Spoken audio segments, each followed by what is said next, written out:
Aller célébrer Noël dans la famille ou partir en escapade dans un chalet avec un nourrisson, oui ou non? Je suis Élise Larouche, physiothérapeute, qui s'est inspirée des fêtes pour vous faire cette capsule. Alors, on se pose toujours la question quand on a un nouveau bébé, puis que là, les fêtes s'en viennent. On a des invitations pour aller souligner Noël, le jour de l'an. On a peut-être la chance d'aller dans un chalet avec la famille et de profiter de la belle température. Donc, il y a une partie de nous qui a envie d'avoir du plaisir, qui veut le faire, puis il y a une partie de nous qui pense au petit bébé, puis on n'est pas sûr si ça va lui causer des désagréments. Alors, c'est une bonne question à se poser. Et ben, j'ai envie de vous dire qu'évidemment, il n'y a pas une façon de faire. Puis, ça va dépendre vraiment de votre enfant, de vous, en tenant compte du niveau de sécurité de tout le monde.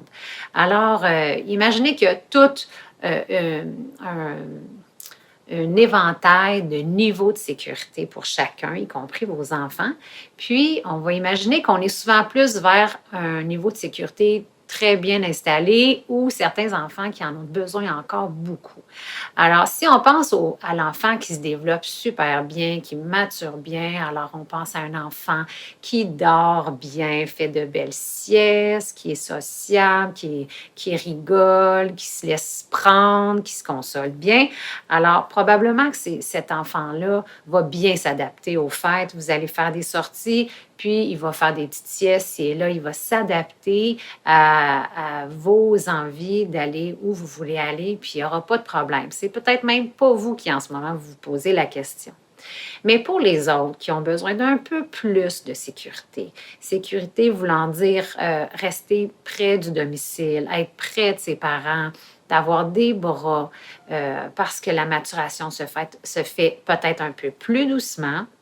Mais c'est ces enfants-là, des fois, qui, quand on part quelques jours, on part à l'extérieur, peuvent être un petit peu chamboulés dans leur routine. Puis quand on revient à la maison, on a pour quelques jours avant de retrouver notre bébé joyeux, heureux, puis qui fonctionne bien dans sa routine.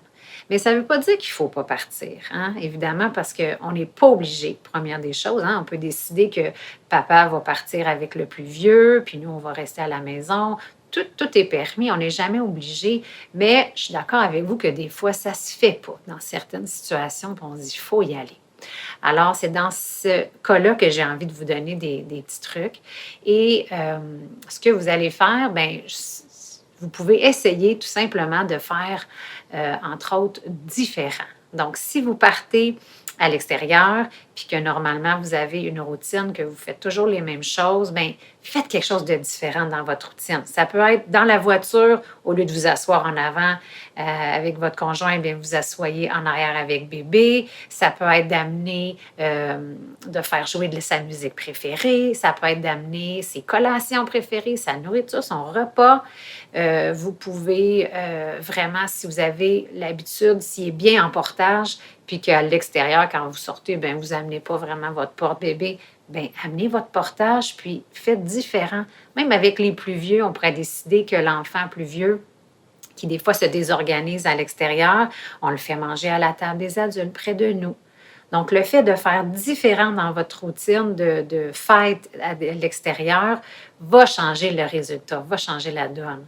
Alors, et l'autre chose aussi qui peut aider, là, nommez-le. Nommez-le à la personne qui vous invite, nommez-le à votre conjoint, votre conjointe, puis vous pouvez vraiment dire que ça vous fait peur d'y aller. Vous avez envie d'y aller, mais ça vous effraie de peut-être que ce soit pas un beau moment, que le lendemain ou durant la semaine, on va avoir des journées plus difficiles. Des fois, juste de nommer, ça fait déjà un travail, puis que les choses vont se mettre à mieux fonctionner après. Alors, essayez ça. Puis, ben, je vais terminer en vous souhaitant beaucoup de paix, que vous ayez toujours un peu plus de paix à chaque année dans votre environnement, que ce soit à la maison ou au travail, pour ceux qui sont au travail.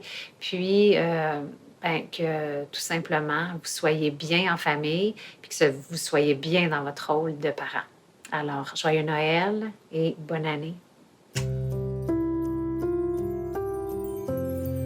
Je tenais sincèrement à vous remercier, mes abonnés. Vous êtes plusieurs à vous ajouter chaque semaine à ma chaîne et ça me fait chaud au cœur.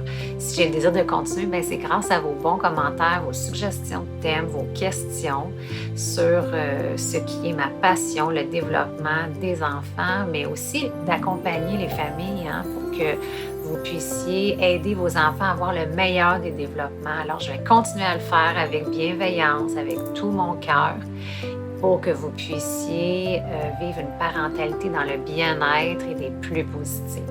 Alors, merci encore et on se revoit en 2022.